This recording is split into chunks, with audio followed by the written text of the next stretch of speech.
Nanumpa na bilang presiding officer ng impeachment court si Senate President Chis Escudero. Yan ay matapos magmosyon ng minorya na buuin na ang impeachment court na lilitis kay Vice President Sara Duterte. Mamaya, inaasahang tatalakay naman kung pwede bang tumawid sa susunod na kongreso ang impeachment trial. Narito ang aking report. I, Francis Chis G. Escudero.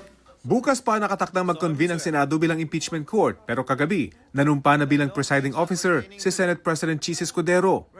Mamaya naman manunumpa ang iba pang senador bilang miyembro.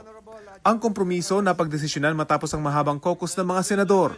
Klaruhin ko na ang pinag-uusapan natin dito ay kung ano ang constitutional duty ng Senado, hindi kung guilty or not guilty na ba ang impeached officer. Saka na ang hatol pagkatapos na ng trial.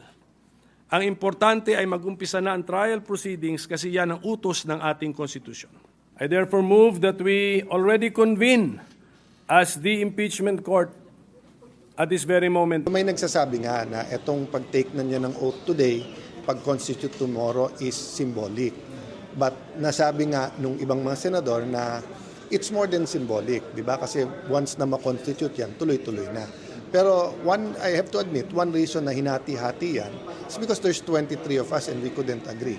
So we have to have some sort of meeting of minds. Bago nito, bumaba sa Senate floor sa Senate President Chis Escudero para ipaliwanag ang kanyang posisyon kung bakit sa Miyerkules pa sila magko-convene bilang impeachment court.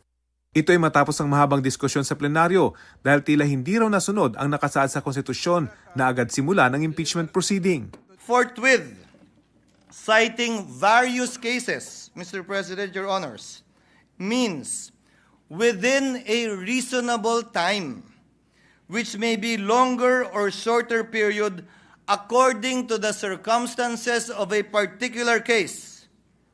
It means it is elastic in nature and varies with every case.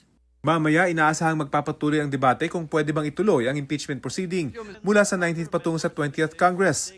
Inaasahan ding magsasalita ang isa sa mga kalyadong senador ni Vice President Sara Duterte na si Senador Ronald Bato de la Rosa. Si Senador Robin Padilla naghayag ng resolusyon para ibasura ang impeachment laban sa bise. Malinaw naman siguro yun. Kahit sunugin mo ako dito, mangangamoy Rodrigo Roa Duterte ako, di ba? Pero yung draft ko, walang kinalaman sa draft ni ganito o draft ni ganon. Akin yun sa sarili ko. Nakasaad sa Senate Resolution 1371 na mag-a-adjourn sinidye ang Kongreso sa June 13 at matatapos lahat ng proceedings kabilang ang Articles of Impeachment laban sa bise. Dahil hindi raw ito matatapos ng 19th Congress, dapat i-consider na itong terminated. Rafi Tima nagbabalita para sa GMA Integrated News.